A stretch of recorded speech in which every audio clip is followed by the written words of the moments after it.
He left on a Tuesday morning. By Friday, no one knew where he was, and by the time they found something, they almost wished they hadn't. This is the story of Marcus Hale, a man who walked into the jungle looking for something incredible, and instead found something that will haunt everyone who hears this story for the rest of their lives.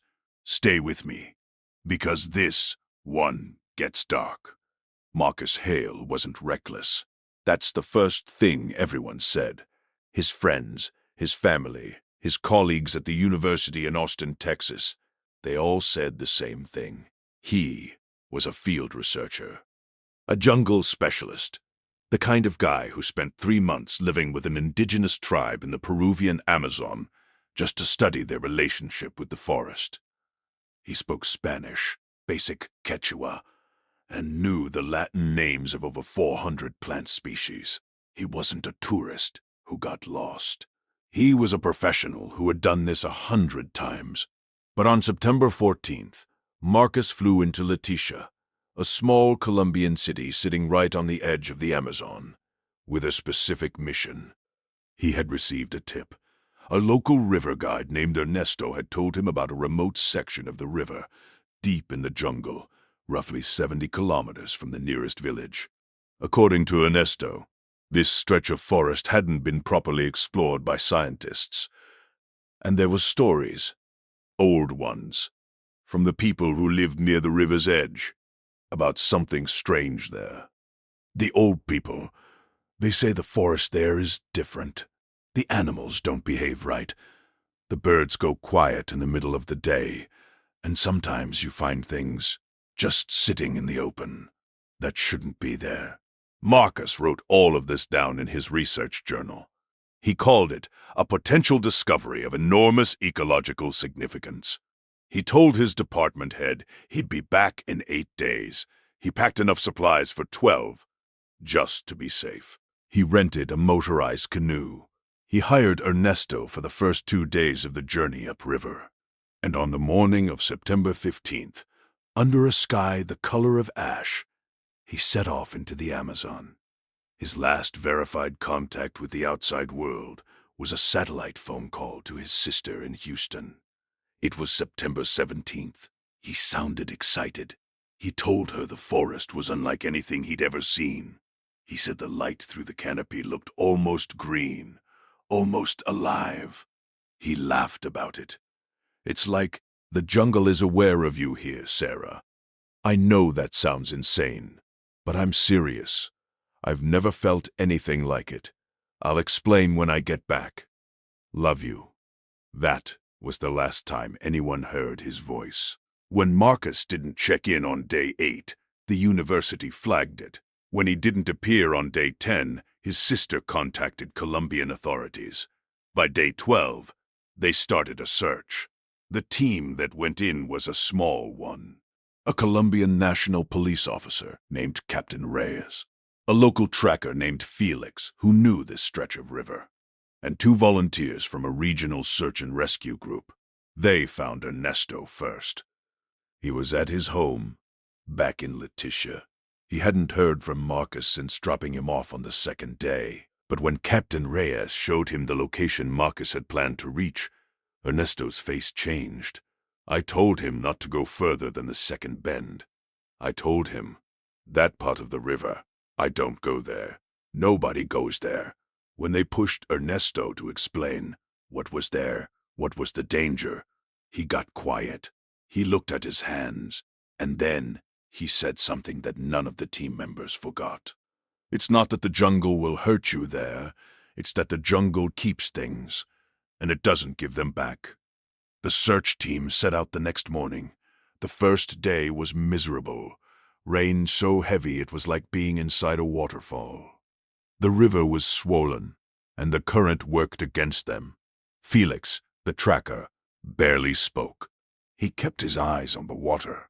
On day 2, they began finding signs of Marcus, a ration wrapper tied to a branch, the kind of navigation marker experienced field researchers use.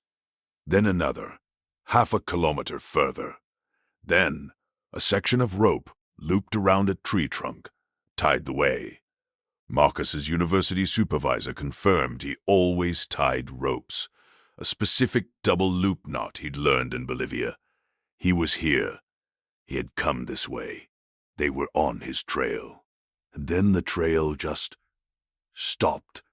No more markers, no rope, no footprints in the soft riverbank mud, which should have been unavoidable given how wet the ground was. Just nothing, like the forest had swallowed him between one step and the next. Felix stopped the canoe. He stood up and turned slowly in a full circle, scanning the tree line.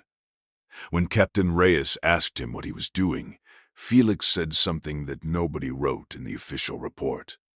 Listening for what isn't there. The forest is wrong here. You notice? No insects, no birds, nothing moving. This part of the jungle, it's holding its breath. Reyes later admitted he felt it too. Not fear, exactly. Something older than fear. The deep animal sense that you are somewhere you are not supposed to be. They made camp that night on a sandbank by the river. Nobody slept well. At around 2 a.m., one of the volunteers, a young man named Diego, woke everyone up. He was pale, sweating. He said he'd heard something in the forest. Not an animal. Something else. It was rhythmic, like something being dragged, slowly. And then it stopped. And then I heard, and I swear I'm not making this up, I heard someone counting, in Spanish. Low, very quiet, just numbers. 1, 2, 3. Reyes grabbed a flashlight and went to the tree line. Nothing. No tracks. No sign of anything, he told Diego. It was probably his imagination. He said it with more confidence than he felt. The next morning, they found Marcus's camp. It was set up perfectly. Textbook. Tarp strung between 2 trees at the right angle for rain runoff. Gear organized and stored correctly. Food supplies hanging from a branch to keep them away from ground animals. Everything looked exactly the way it should, except for 2 things. Marcus's satellite phone was sitting on top of his sleeping bag, fully charged, and his boots were on the ground outside the tarp, still tied, as if he had slipped his feet out of them and walked away into the jungle. Barefoot, in the dark. Marcus's journal was still in the camp, every page intact. And what was written in those pages? That's where this story becomes something else entirely. The first several entries were exactly what you'd expect. Scientific observations. Plant species noted with careful sketches. Water samples. Estimated distances traveled. The writing of a precise, disciplined researcher doing his job. But around day 4, something changed. The handwriting got smaller, tighter, like he was trying to compress his thoughts into as little space as possible. The observations became less scientific and more personal, more urgent. Found something I cannot explain and will not write here yet because I don't want to be wrong. Taking samples, running basic tests. The color is wrong. Everything about it is wrong. But it's beautiful. God, it's beautiful. What was it? The journal never fully explained. But across the next 3 entries, fragments emerged. He had found a structure, not ruins, nothing that old. Something that appeared more recently constructed, deep in the forest. Made from materials he didn't recognize. He described the geometry as non-standard. He wrote that it looked like someone had tried to build something and had gotten the laws of space slightly wrong. He also wrote about sounds, the counting Diego had heard in the night. Marcus had heard it too, days earlier. He wrote, the next morning, they found Marcus's camp. It was set up perfectly. Textbook, tarp strung between 2 trees at the right angle for rain runoff. gear organized and stored correctly, food supplies hanging from a branch to keep them away from ground animals. Everything looked exactly the way it should, except for two things.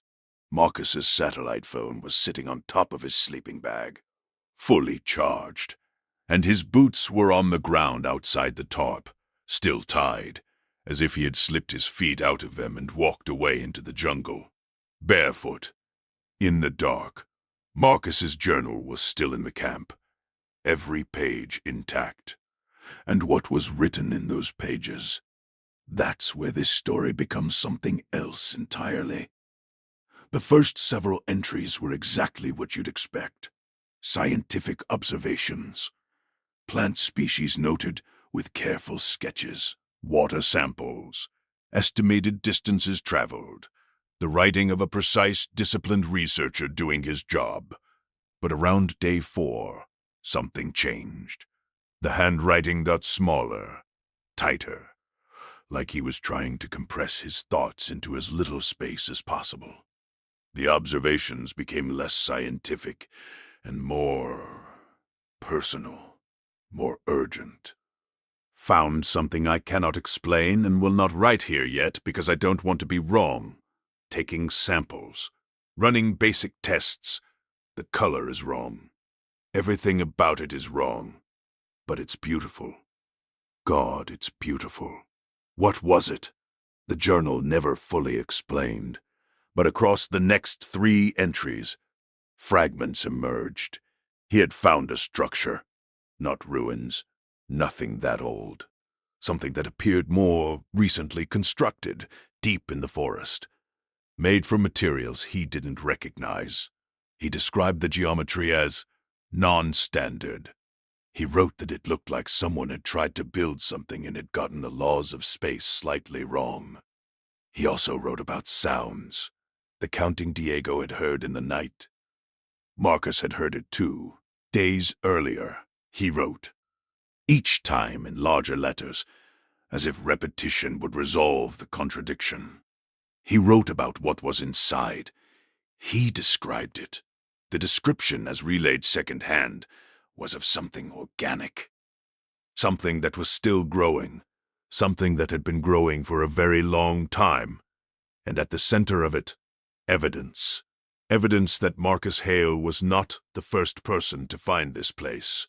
There were remains. Human remains. Not one set. Several. And around them, carefully, almost tenderly arranged, were objects. Personal items. A compass. A watch.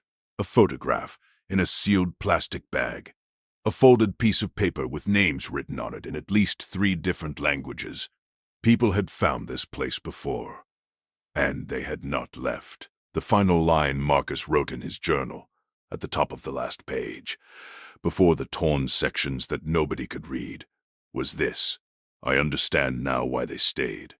I'm going back tonight. I won't be bringing the journal. Reyes made the decision.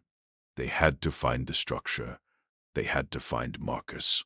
They broke camp immediately and pushed deeper into the forest on foot, Felix leading, following Marcus's bootless tracks, which they could now identify, small indentations in the soft earth, the spread of unprotected toes.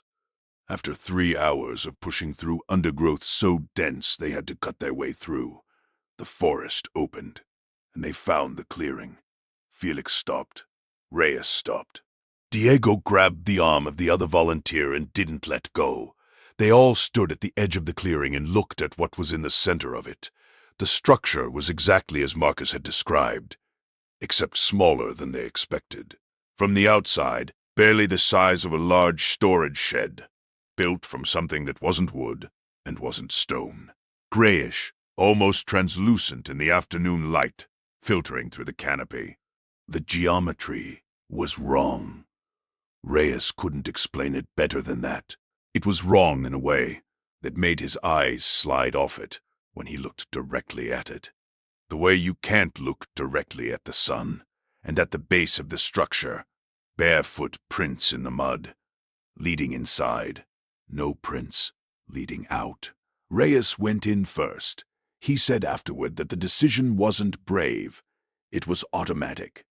He was a police officer. He went in because there was a missing person, and that was his job. He tried not to think about anything else. The inside was larger, significantly, impossibly larger.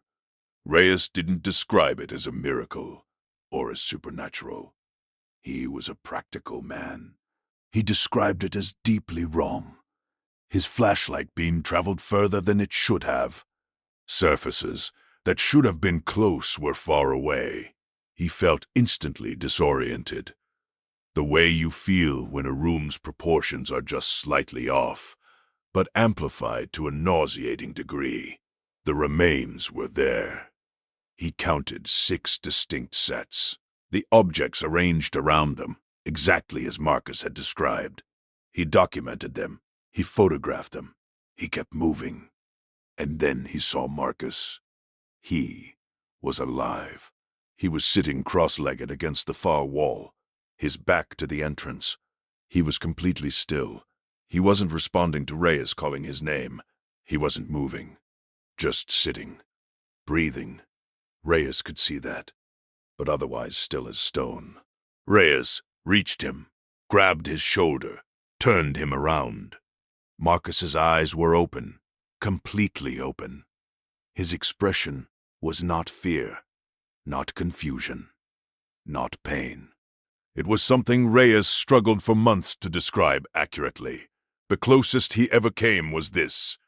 It was the expression of a person who has seen something so significant, so complete, that the ordinary world no longer registers. Like a man who has seen the answer to every question he ever had. And the answer was too large for a human mind to hold. He looked at me. He knew who I was. I could tell he knew me. But it was like I was very far away. Like I was the one who was distant. Not him. They carried Marcus out. Physically, he could walk, but he didn't initiate movement on his own. Felix and Diego half supported him through the forest, back to the river, back to the canoe. He didn't speak the entire way. He looked at the jungle around him, the way you might look at something you're saying goodbye to. He was evacuated to Leticia, then flown to Bogotá. Doctors found nothing physically wrong with him. No infection. No injury. No signs of dehydration or malnutrition beyond what was expected. His brain scans came back clean. His blood work was unremarkable. But Marcus didn't speak for 11 days. When he finally did, a single sentence to a nurse who had sat with him every morning. It wasn't about where he'd been. It wasn't about the structure, or the remains, or the counting in the dark. You should know that we are not alone in this world, not because of what's out there, but because of what's in here, in the places we don't go, the places that have been waiting. He never went back to the Amazon. He left academic research. He moved to a small house in Vermont, and by most accounts he lives quietly. He doesn't give interviews. He's written nothing about his experience. His journal was retained by Colombian authorities as part of the investigation. The investigation remains open. The structure was never returned to, officially, because the location was too remote and the evidence too unclear to justify the expense of a follow-up expedition. Unofficially, Captain Reyes admitted to a journalist, years later, that there was another reason. We had GPS coordinates. We went back on the map and marked the location precisely. We planned a proper expedition, with more people, more equipment. We got the funding approved. We were ready to go back. And then Felix, our tracker, he quit, refused. We hired another guide. The day before we were supposed to leave, that guide got sick. The third guide took one look at the satellite images of that area of forest and said, no, just no. And after a while, you start to wonder if that's the forest making its point. Here's the part that doesn't make it into the summary reports. The part that Captain Reyes only mentioned once, in a recorded conversation that wasn't supposed to be public, that someone leaked years later. Among the objects arranged around the human remains, inside the structure, the compass, the watch, the folded paper with names, there was a photograph, sealed in a clear plastic bag, as if someone had known it needed to be preserved. Reyes photographed it as evidence. High resolution, clear image. The photograph showed a clearing in a jungle, a structure at the center. At the edge of the clearing, barely visible in the shadows of the tree line, stood a man, looking in. The man in the photograph was wearing a blue jacket, carrying a research bag, standing exactly at the edge of the clearing, looking at the structure, the same way Marcus must have looked the first time he found it. The photograph was not recent. The paper was aged. The image quality suggested it was taken decades ago. The kind of photo quality you got from analog film in the 70s or 80s. The man in the photograph was not Marcus. He was a different man, from a different time, who had found the same place, who had stood at the same edge, who had looked at the same structure, and who, presumably, had then done exactly what Marcus did, gone inside, and not come back out the same way. Reyes ran a trace on the photograph. He spent over a year trying to identify the man in it, cross-referencing missing person reports, old expedition records, university field researcher registries going back decades. He never identified him. He eventually stopped looking. But this is the thing that stays with you. This is the detail that, once you know it, changes the shape of the whole story. The photograph was facing outward, positioned so that whoever was inside, whatever was inside, could see it. Like a record, like a collection, like a museum of all the people who had found that clearing and stood at that edge. And somewhere, in a plastic evidence bag in a Bogota storage facility, there is now a photograph taken by Captain Reyes inside that structure. A photograph that shows Marcus Hale sitting cross-legged against the far wall, eyes open, completely still, already part of the collection. Marcus Hale is still alive. He lives in Vermont. Sometimes, his neighbors say, he sits on his porch in the early mornings and watches the tree line. He never looks directly at the trees. He looks just past them, like he's watching for something he knows is coming, like he's the one who's been waiting